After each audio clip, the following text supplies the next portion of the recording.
जे हिनकर उपनयन होइ छै ओहे दुआरे ने पंडितजी चुकरी साक्षीए भेलै ने। हां हम ले लिए ए भगवान कोई सबके ई साक्षी भेलियन हम अहाँ ओकर चुकरी छै। अपन मिथिला में ई विध सब मान लिया सबते एहि ढंग के विध नहीं होइया, ई सब अपन मिथिले में विध होइया एहि ढंग सबके। भैया आब एहि चुकरी के बारे में कुछ कहू।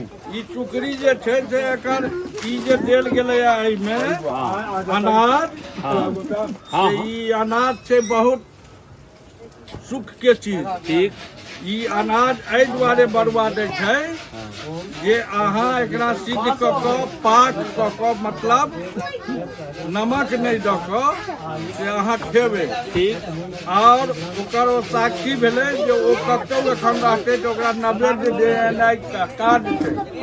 आचार्य के काज छनि जे हुनका आइ सँ 4 दिन तक नहीं अपनो तो अपनो सीख ले, गायत्री आ सावित्री ओकरा सिखा दिया। एहिमे दरबो आ जनउओ रब एहि दुआरे भेल जे एहिसँ अहाँ दूध लिअ, चीनी लिअ, गाय द्रव्य पड़ै छै।